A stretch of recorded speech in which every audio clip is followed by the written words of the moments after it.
Welcome to the Oh So Spurs podcast. Djed Spence has signed a new contract. Christian Romero thought I'll have one of those too. Rodrigo Bentancur, maybe another one to follow. So Spurs senior players are all tying themselves down. Despite the histrionics around a supposed crisis around Tottenham Hotspur, we also pursue exciting players in the transfer market. So if you're looking for a haven to discuss Spurs with a group of people who think we're heading in the right direction, you've found the right pod. So join us, like and subscribe there as well, because every time you do, Arteta treads on a piece of Lego, and that's a fact. And to discuss it all with me today is the wonderful Johnny. How are you, Johnny? I am fantastic. Just on my penultimate day of the summer holidays, only one more day to go. It's a killer. But basking in the aftermath of Oasis as well, which was very good. And there's great news in Tottenham. So how's things with yourself, Jumbo? Mate, it's great. Yeah. On top of all those things you mentioned, Spurs won a game 3-0. That's true. And my son drew me a beautiful picture today when I picked him up from nursery. So that was a nice surprise. So yeah, I'm all very good. Very good, thanks. Yeah. Nice. Deej, how are you? I'm doing fantastic. Still enjoying the win over the weekend. Yeah, loving the new contracts. I'm really happy we tied Romero down. I was kind of worried we'd need to get a third captain in 3 years if he didn't agree to a deal by the end of this year. But we got that done early, which I'm really, really happy about. And it's all good news with Eze. So yeah, over the moon. And I will touch on Eze because I did do a pod yesterday with Paul O'Keefe for an hour and got some good insight into that as well. So that'll be interesting.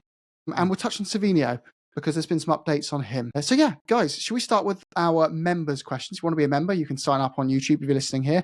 Just click on the join button below the video. Alistair says, is Romero signing a new contract a bigger statement of intent than any new signing could be? So guys, I guess the question is like, is the signing a sign that Spurs are showing, should we use the word that everyone hates, ambition and intent? Johnny, I'll start with you. Do you feel there's anything to look into by him signing, or did you expect it to happen all along? Well, I mean, at the start of the summer, definitely things were in much less of a certain sort of position, weren't they? We just removed a manager that Romero sort of was famously didn't comment on until, some time after that happened, regarding his reaction, where all the other players were straight out of the blocks, and there was all these like rumors about him going to Spain and everything, which probably didn't really happen from a money point of view. It didn't look like those clubs that he was held in regard to by didn't really have the money for it. I don't know, but I think the point is he's a World Cup winner. He is just been named our captain, in spite of the fact that somebody has come in, head coach has come in less than 3 months ago. It says a lot for Thomas Frank, I think. It says a lot for, I guess, Romero's own ambition and his own confidence in the project under Frank, that there is, when he's in the prime of his career, essentially, he's signed up for another 4 years. So I think it is a huge statement. It's a massive boost for the supporters. It also sends out a message not only to the other players in the squad, like you said there, Djed Spence, who's only going to get better, and has been fantastic for most of the last year. It's also sending a message out to would-be Spurs players as well, I think, in terms of just the sort of stability that we hope to be establishing on the back of the trophy win and everything. So it's huge.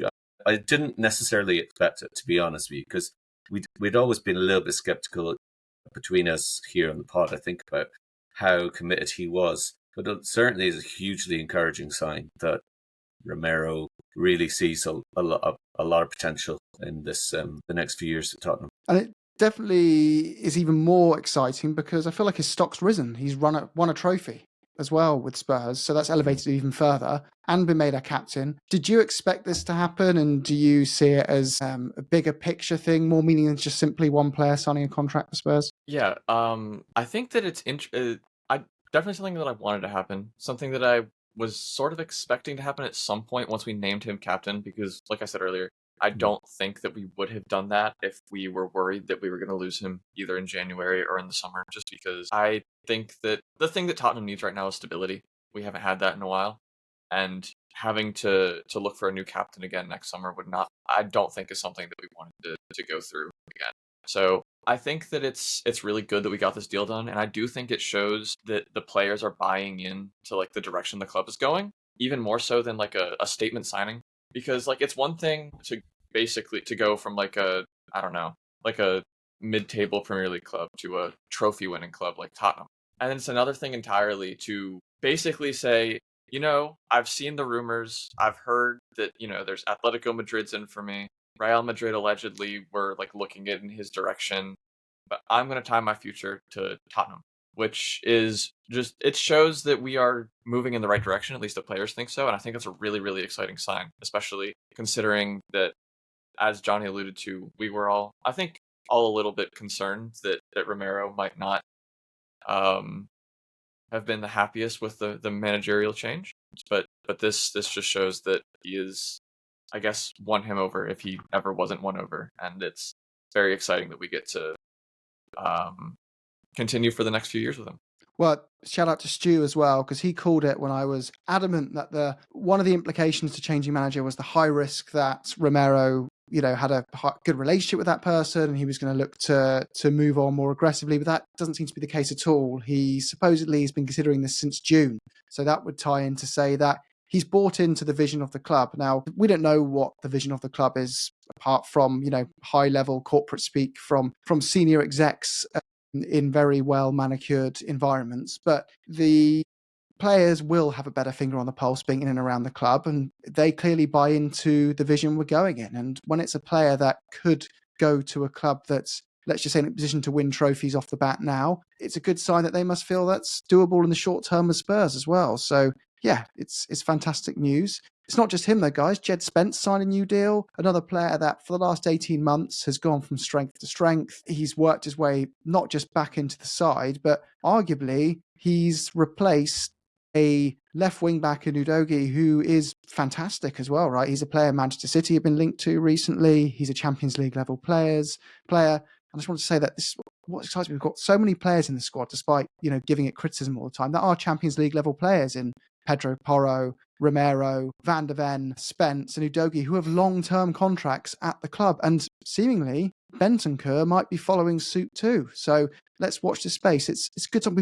Do we have a nucleus now, guys, of a side, finally, to build around? And I don't think we had one since Kane left. It felt like it was, so much uncertainty around those senior players and not enough other players around the squad in a developed position like Spence and Udogie, who were there to build around. Do you guys feel more confident, Johnny, that we've got a team that a couple more signings could see us compete on not just one or two fronts, but three or four? I mean, for sure, things are definitely moving in the right direction. And like, Thomas Frank isn't going to get everybody in for his sort of dream squad in this first window. But like, especially if we can get Eze in, which is, I mean, you've got more to say on that in a little while. But I think there are still like issues and there's still concerns. It's not like a couple of, I don't want me to be a downer, but like with a couple of really good weeks, and this is brilliant news. It doesn't just immediately sweep everything else away that still needs to be addressed. But I think the Paulinho signing, for those that are understandably to a degree skeptical, there's still an issue there in terms of like the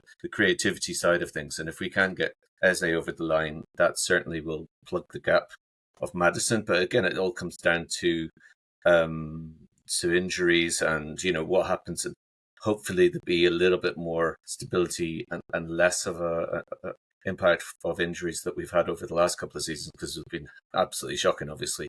So, I mean, there's so many kind of still unknowns, but I do think our squad, I mean, look at the bench now, there's quite a few options there. And as you're saying, in terms of stability and sort of the concept of kind of leaders and for fans having confidence when you've got players like Romero and Spence, Bentancur, as Djed was just saying, players who have now been at the team, the club for a couple of years and more, showing such confidence in the new regime. And I'm sure that the Europa League must have given some help to that whole kind of positive feeling about things, but it's bound to transfer into, as fans, I think, for the majority of sane supporters out there, you can see that the trajectory is a very, very positive one, especially when we've got established players, and the likes of Vicario as well. I mean, there are quite a few players in there now who have been at the club for a year or two, who are very passionate, who do believe that, what we've been talking about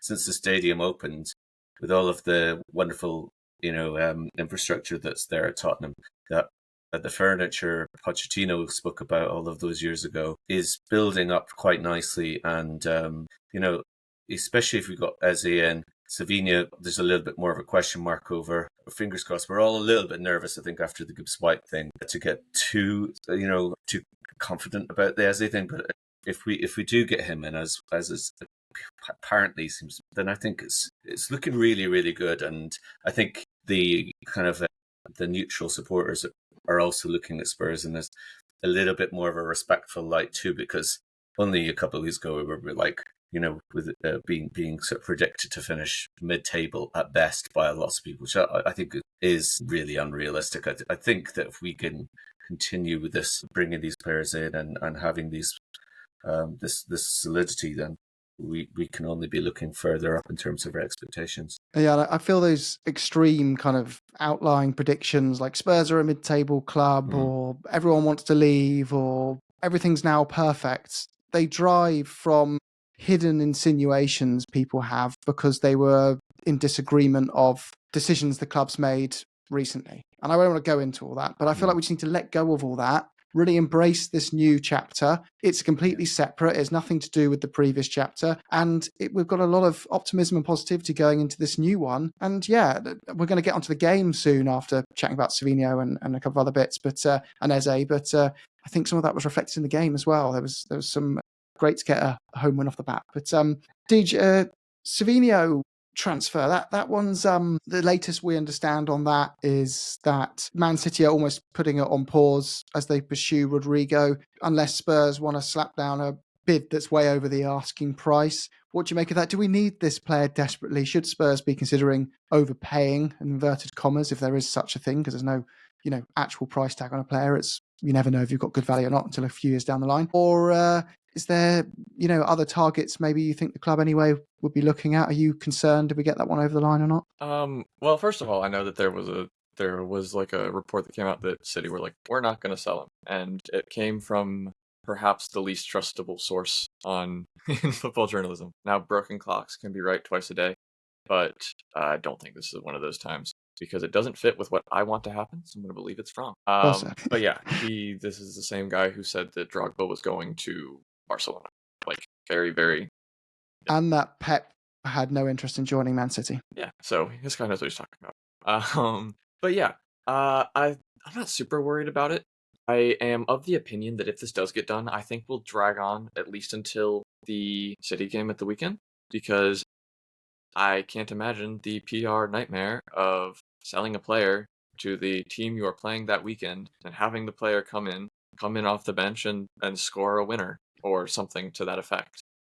Like, that would be just absolutely, you just don't want that to happen. And obviously every club wants to get a leg up however they can. And in this case, it'll just be them keeping Savinho working out at home until next Monday or Tuesday. So I think even if this one does get done, I think it'll drag on. So I'm not really worried about it unless we get like a tier 1 source saying that it's completely off. And even then, there's been like rumblings that we're looking at players like Take Kubo from Sociedad. So I think we have backup options. Well, that was my next question from Ross, who's another member. He was saying, does the Savinho deal, if it is going bust, mean we would go for another left-sided player? Do you feel we would just aggressively pursue someone else if it is true? I think if we're willing to drop the amount of money that we said we are quoted to be dropping on Savinho, I don't think that we then go and say, oh, well, that's it. We're done for the window. If this doesn't materialize, I think that we will definitely have other options that we can look at. And because there isn't some mystical release clause that may or may not exist that would make us overly confident in getting done, I have faith that we will be working on those secondary options in the background instead of assuming that a release clause means the player gets released. And I'm going to go into the Burnley game in a moment, but another key man is Eze. Just a quick update on him from yesterday. Understanding, you can check it out on Last Word on Spurs, but Paul O'Keefe was on there as well. And it was, seemed quite, quietly confident things are moving in the right direction, but it's certainly not completely done. There's a reality here where Crystal Palace need to get their own replacement in. And even though Spurs seem to have positioned an offer that's acceptable on most fronts and everything is positive and the player is keen on a move to Spurs, they won't sell until they've got their replacement. What kind of position does that put you in from a bargaining perspective to say, hey, we've just sold this guy for this amount of money, it's in the press, you know how much money we've just received, and by the way, we'd like your player, and we've only got 2 weeks to get him in. You're just going to kind of get bent over in a negotiation. So I think it's a case of that. Let's all keep our fingers crossed and toes crossed that Crystal Palace can find a replacement in El Kudus or someone like that and find agreement there. But yeah, again, Djed, I think it's another one. It's just like all these players are of a similar value, right? It's 50 to 70 million pounds. And if we're fishing for 3 of those in one window, including a centre-back, that's a positive sign. As long as we can get, I'd say, 2 of those over this window, that would be a lovely transfer window to fill us with much joy going over to the Etihad and further games ahead. And we've got an international break coming up quite soon, actually. So I know it's frustrating if you don't get all the players you want, but there is a break in the season coming anyway. If you get anyone in now, they're only there for, not a very long time until there's another break. So I'd rather get the right players. We take our time over to the end of the window. It's interesting though when you look at from the Palace point of view. I mean, what you've said there in terms of their own negotiation positions for a possible as a replacement is undoubtedly correct. You also look at his own contract situation and his value. I mean, it's very obvious that they've lost a lot of value in Gay, so they're not going to want that to happen with another one of their prize assets. Well said, yeah. At least I still feel sorry for Palace. And Palace is a club I like, and I think they've done really, really well. They were shafted with the Europa League decision. They've just won the FA Cup, and I mean, obviously, I'd love to have Eze, and it looks like there's a good chance that'll happen. But they've got a clever chairman who's surely realizes that Eze is unlikely to stay there. I think. I mean, he's unlikely to stay there, isn't he? Just from the financial point of view. I don't know what their wider situation is, but they've lost so much value in Gay already. Like, he's gone down from 70 to 30 something mil in the space of 6 months. So, it just doesn't make any sense. He's not going to sign another contract, one would assume. Well, you would have said that about Gibbs White, but no, I think unless another club comes in, I think it makes sense that he would end up at Tottenham, and he seems obviously very, very open to it. It's been kind of a year or two in making that he's a player that's been really strongly linked to us, and I think he'd be a brilliant signing for Tottenham. That's a good point on the Gahey situation as well. That it weakens their position a bit more, and he's another player. And I agree with you, by the way, sentiment. Palace are a great football club, and it must be gutting for them at the moment to be seeing 2 senior players in unsettled positions right now after winning a major trophy and the first one in a long time for them. But if Liverpool weren't interested in him, there's a good chance that Spurs would be able to get him. And he's a profile of player we like, and we did put a serious bid in for him in January last year. So this year, technically. This year, this year. But I think when Liverpool are saying just sit tight, I'll come there and give you a bumper deal in 10 months if you reject that one. You're not going to jump to Spurs early, are you? But then you never know. I didn't think Romero was going to join us because I thought, hey, if he hangs on another year, he'll be able to go to Real Madrid. But there you go. Maybe Spurs are seen as one of those big clubs now, in inverted commas. Or have we always been one? And we're too harsh on ourselves. I'll let you decide. Guys, for the last 10 minutes or so, I do want to talk about the game because we've won 3-0. We didn't have many home wins last season. And my word, it felt good to be back at the ground and witness not just a win, but performances from certain players that really deserve that breakthrough and a clean start to a new season. I'm going to kick off with Kem's question before we go into the game overall, Djed. She says, do you think Gray and Berryvale will get more starts in the Premier League based on them starting on the weekend, or will they be used off the bench more in cups, given how they performed on Saturday? I think that they'll definitely get starts just based on the nature of the season. If these players are players that Frank trusts to be in the squad, then you kind of almost necessarily need them to start games just to let players rest. We can't, especially in the midfield where you have to cover so much ground, you can't play 2 to 3 times a week for basically 4 months straight, 4 to 6 months straight, essentially. That's not, and especially with the World Cup coming up and everyone is going to want to maintain their fitness, and the last thing anyone wants is to get an injury that would prevent them from playing at the World Cup. So I think we'll definitely see them start more often, and they're so young, they're only going to get better.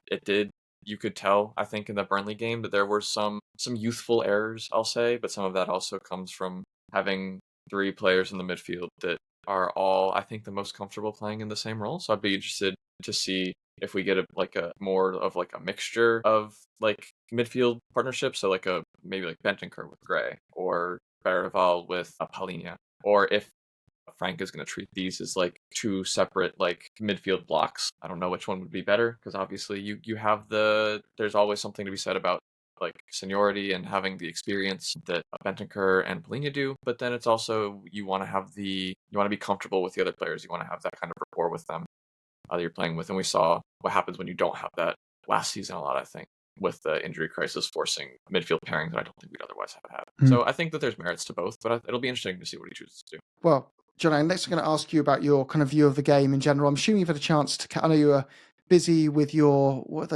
bucket hat on and your trench coat at an Oasis gig, singing Wonderwall. But Spurs were making their own Wonderwall over at the Tottenham Hotspur Stadium. I'm going to call it White Hart Lane. I'm always going to call it over at White Hart Lane. And by the way, if you want to send questions in before I move to that, you can also join our Discord. I'll post it into the description of this video. And yeah, you can ask us questions in there and chat with us there directly as well. And if you're a member, you'll get access to our members only WhatsApp group, which will get priority for written out comments on the show. Johnny, game itself, go on. What's your overall kind of synopsis of that match? I think, when you're looking at it from the perspective of hindsight, it's a very, very positive first day. I was fortunate enough that although I wasn't there, which was very disappointing, it was live on Irish TV, so at least I was able to see every kick live at the time. And I mean, the first 10 minutes we came out of the blocks really well. We obviously got the early goal, which was fantastic, especially against a side that had an incredible defensive record in the Championship. I mean, nobody's expecting them to replicate that in the Premier League, but at the same time, a very low block to get that goal meant that, the nerves that we might have had if we didn't break the deadlock, didn't actually have to. There wasn't necessarily a situation. But I thought it was quite a lot of errors in the first half. And Romero, for all the praise that we were giving him for the first half of this episode, he was really wasteful and somewhat uncharacteristically. And it's the first day of the season. All the players are still a little bit rusty. There were quite a few kind of loose passes going in, and the first half was a bit wishy-washy. I think we certainly edged it for sure. Burnley then had a really good spell for the first 15 minutes or so of the second half, and I think a more clinical side probably would have made us pay for some of the defending where we were looking a little bit more shaky. But I do think that overall our organisation was very cohesive across the 90 minutes, and once we got the second goal, there wasn't any question about the result. There were so many really, really good performances. Kudus' debut was unbelievable. Richarlison is probably the man of the match, and in some ways, maybe he eclipses Kudus, because I mean, for all of the conversations we had about Richarlison, like he's just put in maybe his best two performances in a Spurs jersey in the last two games. Both of the goals were incredible, especially obviously the second one. But if you can just do some kind of voodoo tricks and keep him healthy for the year. Like he could be amazing. Like he's just shown his quality with those finishes, and the combination he has with Kudus looks really, really exciting. And I believe that he got 4 Premier League goals all of last season, and he's already got half of that in the first game of the season, which is pretty unbelievable. And apparently Kudus didn't get 2 Premier League assists in one game before, and he's managed to do that in his Tottenham debut as well. So, there's a lot of really, really positive signs, and there weren't really any weak performances. The duo that you were just asking Djed about, I thought Bergvall and Gray in particular, because he's come under a bit of scrutiny recently by some of the supporters. Like, I thought his second half performance was really, really strong, and those guys are still so young. They're only going to get better, and they need match time to give them that opportunity. So really, really positive start. Clean sheet as well. Fantastic. Yeah, not much to be concerned about from that. It's a great start. Yeah, I thought it was nice to see us mixing up and, giving players minutes in different, because we're going to need to rotate this year. Definitely. But I do think it was the right game for Gray and Barival, because it was against an opposition that they'll be under less pressure, have more time on the ball. I think if you put them under against Man City next week at the Etihad, we might see them, struggling with that dynamic, because they're young players and they're going to need time to reach their ceilings, which is fine. We still we'd still laugh anyone out of the room if they said 50 million quid for either of those guys, wouldn't we? So they're excellent, but they're at a level right now where they're on a fast development growth phase. So I think Paulinho is going to be really important signing for us and start next week. But we're going to preview that game on our Thursday pod. Deej, your general sentiment of the game overall? Yeah, I thought that it was an encouraging start to the season, especially considering that I can't remember exactly when it was, but we haven't had a home clean sheet in a while. That was pretty cool to see. I think it was I think I saw it was February 16th against Manchester United. I think that was the last time we had a home clean sheet, and we've already, I believe, matched our win total against promoted opposition last year. Both encouraging signs, to say the least. It was not a perfect game by any stretch of the imagination. I think that there were obvious things we could work on. Number one being that we didn't really have the creativity in the midfield that you kind of would want to have against a team, especially against a team with the game as a low block. And I kind of mentioned this on the podcast, but I think that's part of the reason why we saw Romero being so wasteful, is that I think a lot of the line breaking passes, that onus was on him, and we didn't have a player in the midfield who would make those passes, so he had to do them. And we also didn't really have a player in the midfield who was looking to receive those kind of passes. So that kind of ended up going to no one a lot of the time, which I think once we get a more creative player, and I think that issue hopefully will solve itself. But yeah, overall, fantastic. I've been very vocal in my affinity for Mohammed Kudus, and he has come out the blocks very, very fast, and I'm very, very happy that he's playing well, because when he's at his best, he is just a joy to watch. When he did the little Jim, I think you said on the live stream you were quite close to his little his flare touch on the touch on the line, where he kind of did the Neymar for I guess my generation. I don't know. Well, it was like when you watch a superhero movie and it's like the slow motion thing where they block a bullet in some really cool style. It was kind of like that, but football. Yeah. No, it was very, very. He's just so fun to watch, and he has the ability to just go by a player, which we saw for the second goal. Because I know everyone's going to talk about Richarlison's finish, which yes, obviously fantastic finish. I was in the airport while I was watching the game, and I stood up in the middle of the concourse like this. And sorry, audio listeners, I put both my hands in the air. Everyone kind of looked at me weird, and my girlfriend, her face got really red. She was like, "What's this guy doing?" But she's mostly used to it by now. But it's fantastic way to start a season, I think. And I'm interested to see what happens against City. Yeah. Well, we're going to be previewing that one on Thursday, so make sure you subscribe and hit that bell icon. It was really good. I thought there were signs that things aren't perfect, right? That's fine to say. That I think a better side would have scored against us on that day. They had, especially in the first half, they had two good chances where they just fluffed a shot and then fluffed a cross that would normally have set a team up for quite a good opportunity, both coming from counter-attacking opportunities. Again, I feel that's partly because Paulinho wasn't playing and he's the type of player, he's there to stop those things happening. Players starting together for the first time, a very young side playing together just off the back of a midweek game. Frank's only been here for 2 competitive matches, so it's not going to be perfect. And even when you are playing perfectly, you still concede chances. We've seen this before. When you look at an average Premier League weekend, the vast majority of games are decided by 1 goal. And that's how tight it is in the Premier League. And it's very rare that anyone, except for a freak outlier team like a Man City or Liverpool on top of their form, wins most of their games convincingly. That's just not normal. You can be a very good side and you're still going to concede chances because you're playing against Premier League footballers who are all very good. But, guys, good players fix everything in football. As JJ said, and as Anton McElhone also said, professional coaches, whenever we asked, what does this system need to do to fix, last season or even after this game, is better players.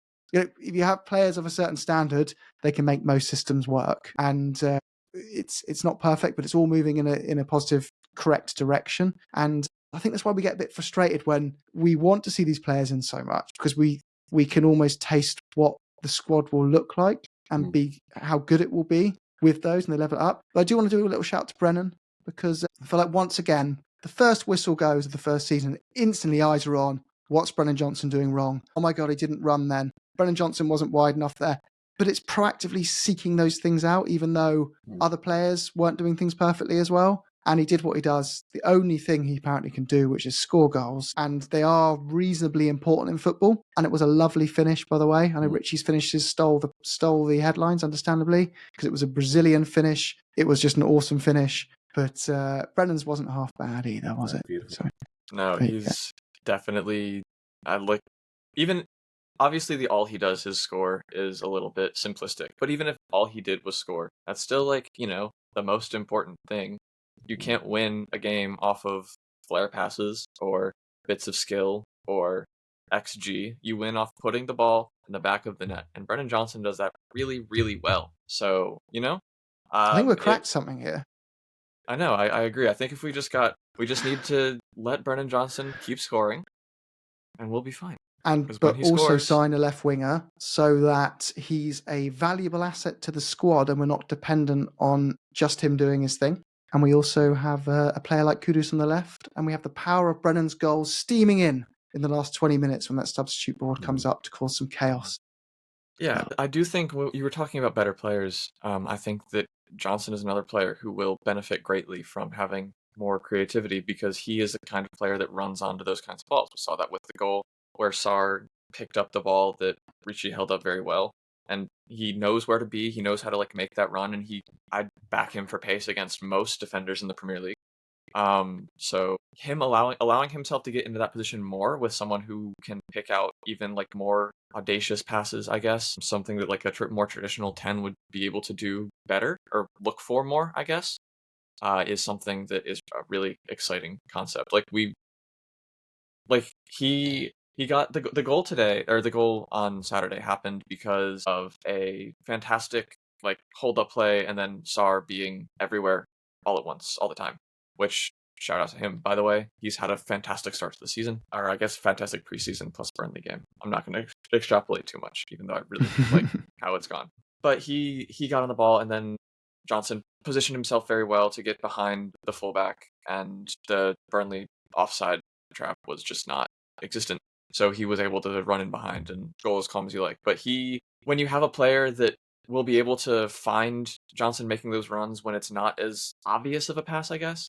I think as soon as Sarr won the ball, we all knew where the next pass was going. Because we saw Johnson run, we saw he was in space, and we saw that Sarr was looking up and looking at him, and he knew that ball was going to go through. And Sarr is very gifted at playing those kinds of balls. But once you have someone who is has their back to goal, and then turns around, takes a look, sees Johnson, pings the ball over the top, Johnson runs onto that will really, really unlock him, I think. And that's something that I'm really excited to see, is when we have more creativity in the field, when we have players that need to be doubled up on, that will leave Johnson more free, then I think he can really, I hate to use this word again, explode. Change everything in It'll capital block letters. That's what you need to. Every time Spurs sign a player, that is what everyone seems to put. But one player typically doesn't change everything. A good, well-built squad with a solid coach over a consistent period of time changes everything. But that's a very boring title for a video. Maybe we should try it and see if we can beat the YouTube algorithm through your loyalty in exchange for likes and video retention and everything else. But we're going to wrap up there, guys. We'll be back on Thursday for the preview pod. There's another pod coming on either Tuesday or Wednesday I'm going to do with Prof Spur as well, around the club showing a different level of ambition. It's going to be a fun one. Simon Yuen's actually said he's going to come on as well, so that's going to be exciting. We did the members video with Flav Bateman, what happens behind the scenes of the overlap and more, and I'm going to release a little snippet of clips of that for free as well over the next couple of weeks. And there is some more coming, but I can't remember what they are. We've got video every day pretty much. So up the Spurs, guys. Come on, you Spurs.